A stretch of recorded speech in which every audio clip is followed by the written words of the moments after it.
Šiandien ryte, gegužės 18 dieną, Baltarusija ir Rusija paskelbė apie bendrų branduolinių pratybų pradžią. Tai yra tikros šaudymo treniruotės su branduolinių užtaisų gabenimo pratybomis.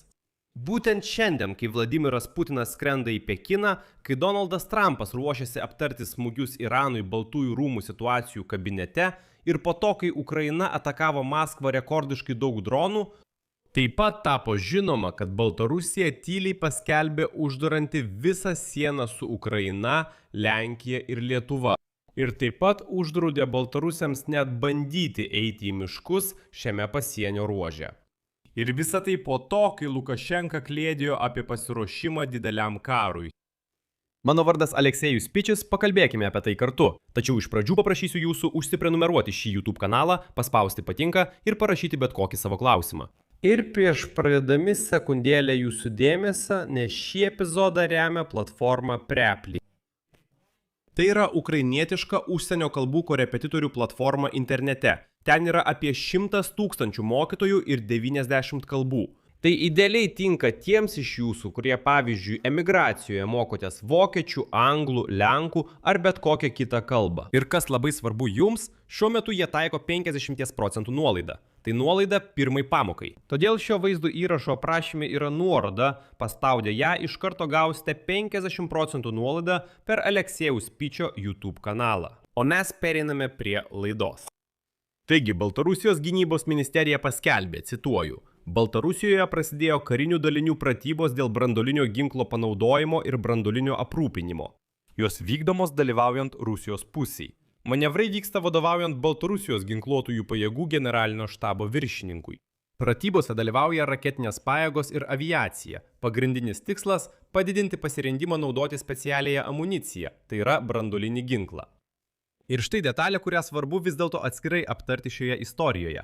Pranešama, kad tikrinama personalo gebėjimas vykdyti užduotis ir organizuoti kovinį panaudojimą iš nenumatytų rajonų. Pratybose treniruojamas branduolinių kovinių užtaisų pristatymas ir jų paruošimas naudojimui. Ypatingas akcentas. Dėmesys skiriamas slaptumui, judėjimui dideliu atstumu ir skaičiavimų atlikimui.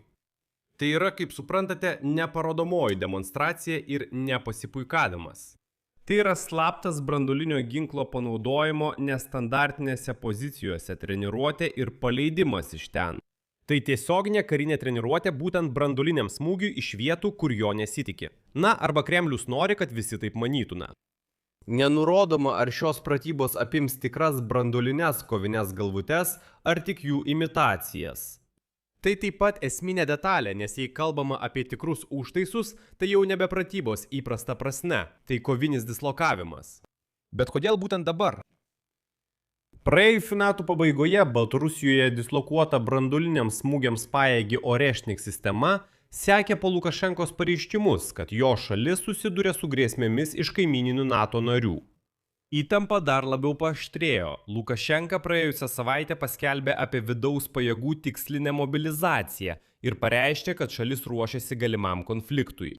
Ukraina sustiprino dalinius palei savo šiaurinę sieną su Baltarusija dėl pareiškimo, kad Rusija ruošia naują puolimą būtent iš ten. Galiausiai šie branduolinės pratybos pirmadienį sutampa su platesniu tarptautinės branduolinių ginklų kontrolės žlugimu. Trečiosios START sutarties žlugimas vasarį formaliai panaikino paskutinius likusius apribojimus Amerikos ir Rusijos branduoliniams arsenalams. Ir Rusija bando parodyti, kad ji tai suprato kaip leidimą veikti be apribojimų. Na, bet kadangi su išgirta raketa Sarmat vėl nepasisekė ir šios raketos, atleiskite, jau 15 metų vis nepavyksta pastatyti į kovinį budėjimą ir štai Putinas vėl žada. Na, iki šių metų pabaigos jau tikrai pastatysime. Taigi viso to fone Putinas nusprendė panaudoti Baltarusiją tiesiog kaip branduolinį babaubą. Ir dar vienas dalykas, tai reikia suprasti visiškai aiškiai. Po šios naujosios START sutarties žlugimo, tai yra branduolinės sutarties, JAV ir Rusijai neliko jokių teisinių apribojimų dėl branduolinių galvučių skaičiaus. Nėra jokios viršutinės ribos, nėra inspekcijų, nėra patikros mechanizmų. Ir tokioje situacijoje Baltarusija ir Rusija rengia šios demonstracinius branduolinės pratybas. Tai nėra kažkokio ten susitarimo pažeidimas, nes iš esmės nėra ko pažeisti. Atsiprašau, bet tai nauja branduolinė realybė visiškai be taisyklių. Atskirai verta atkreipti dėmesį į tai, kaip Rusija išnaudoja Aleksandrą Lukašenką. Jo žodžiai pastarosiomis savaitėmis turėtų vis dėlto priversti susimastyti. Išvakarėse gynybos klausimų pasitarime Lukašenka pareiškė, kad be sausumos operacijos karo laimėti neįmanoma. Jis paragino ruošti ginklus pritaikytus Baltarusijos vietoviai. Jis pabrėžė bepiločių orlaivių ir radioelektroninės kovos svarbą. Tuo pačiu metu jis surengė pasitarimą dėl valstybinės ginkluotės programos 2026-2030 metams. Ten buvo aptariami konkretūs pirkimai ir išlaidos. Lukašenka taip pat pasirašė dekretą dėl atsargos karininkų šaukimo į kariuomenę ir pasienio tarnybą. Daugiau nei 6000 rezervistų jau praėjo parengties patikrinimą per gynybos ministerijos pratybas. Baltarusijos pareigūnai paaiškino, kad pratybos tikrino kovinę parengtį, logistiką ir mobilizacijos procedūras. Na ir be to Baltarusija šiandien uždarė patekimą į miškus net 19 rajonų prie sienos su Ukraina, Lenkija ir Lietuva. Apie tai papasakojo buvęs SBU vadovo pavaduotojas Jagūnas. Jis pranešė, kad apribojimai gali būti naudojami slaptam kariuomenės judėjimui. Tarp galimų scenarijų grėsmė Ukrainos volyniai, Rivnės regionui šalia atominės elektrinės. Ir spaudimas Suvalkų koridoriuje, arba tiesiog Ukrainos pajėgų nukreipimas be puolimo. Priminsiu, kad Baltarusija priėmė Rusijos branduolinį ginklą 2023 metais. Tai apskritai yra pirmoji šalis už Maskvos pelkių, tai yra Rusijos ribų, kuri tai padarė. Lukašenka pareiškė 2024 metų pabaigoje, kad šalis gavo 10 branduolinių kovinių galvučių. Pats Lukašenka perspėjo, cituoju: Bet koks Baltarusijos valstybinės sienos pažeidimas sukels nedelsiamą atsaką, nepriklausomai nuo panaudoto ginklo tipo. Ukraina į visą tai reaguoja ir štai Ukrainos vadovybė jau sustiprino pajėgas palei šiaurinę sieną su Baltarusija. Tai tiesioginis atsakas į žvalgybos duomenis apie galimą naują Rusijos puolimą iš ten. Ar Baltarusija iš tikrųjų ruošiasi karui? Na, manau, kad faktai čia susidėlioja į vieną aiškų vaizdą. Rusų branduoliniai ginklai jau yra Baltarusijos teritorijoje. Orešnikas dislokuotas, vyksta branduolinio panaudojimo pratybos. Rezervistų, tai yra 6000 žmonių, mobilizacija įvyko.